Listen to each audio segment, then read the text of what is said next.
Hello everyone welcome to video. ఈ video వచ్చేసి ఏంటంటే యూట్యూబ్లో వీడియోస్ తీస్తున్నప్పుడు వాయిస్ బ్లర్గా వినిపిస్తుంది అని చెప్పి మైక్ తీసుకుందాం అని చెప్పి కాకినాడ ఆర్డిక్ మొబైల్స్కి వచ్చేసాం. దీని లొకేషన్ వచ్చేసి పద్మప్రియ థియేటర్ దగ్గర ఉంటుందన్నమాట. సో అన్న వీడియోస్లకి కొంచెం బడ్జెట్లో మైక్ కావాలి అంటే అన్న K9 కంపెనీ చైనీస్ ప్రోడక్ట్ వచ్చి ఒకటి ఇచ్చేసారనమాట. ఈ మైక్లో అన్ని ఫీచర్స్ నచ్చి దీన్ని అయితే పర్చేస్ చేసా. దీనికి ఎంత పడింది, ఇది ఎలా వర్క్ అవుతుంది ఏంటో ఈ వీడియోలో మీరు కూడా తెలుసుకోండి. ఈ మైక్ వచ్చేసి 2 మైక్స్ ఒక రిసీవర్ ఇచ్చారనమాట. ఇవి వచ్చేసి చార్జబుల్ అనమాట. ఒక్కొక్క ఛార్జింగ్ కెపాసిటీ వచ్చేసి మనకి 3 అవర్స్ వరకు ఉంటుంది.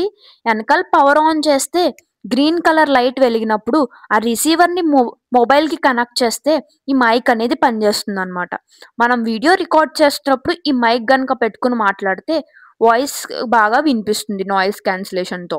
సో, ఈ ట్రాన్స్మిటర్ దీని లోపల ఇంకేమి ఇచ్చాడంటే ఆ మైక్స్‌కి ఛార్జింగ్ చేసుకునేలాగా ఒక ఛార్జింగ్ కేబుల్ అండ్ దాంతో పాటు మీ మొబైల్ గనుక ఐఫోన్ సి పోర్టల్ కాకపోతే దాన్ని కనెక్ట్ చేసుకోవడానికి ఎక్స్‌టెన్షన్ కూడా ఇచ్చారు.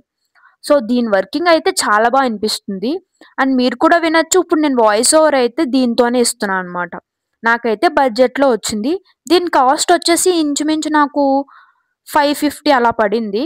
మీకు గనుక ఇది ఆన్‌లైన్‌లో అవైలబుల్ ఉంటే గనుక దీన్ని పర్చేస్ చేయండి. If new beginners for YouTube అయితే ఈ మైక్ అయితే బడ్జెట్‌లో వచ్చేస్తుంది మీకైతే. ఎందుకంటే మనం 5000, 3000 పెట్టి ఇన్వెస్ట్ చేయలేం కాబట్టి స్టార్టింగ్ కోసం ఈ మైక్ అయితే మీరు యూజ్ చేయొచ్చు. ఇలాంటి యూజ్‌ఫుల్ ఇన్ఫర్మేషన్ మీకేమన్నా కావాలంటే కామెంట్ చేయండి. అది మేము ట్రై చేసి మీకు ఎక్స్‌ప్లెయిన్ చేస్తా. That's it. Signing off me Hema. By by.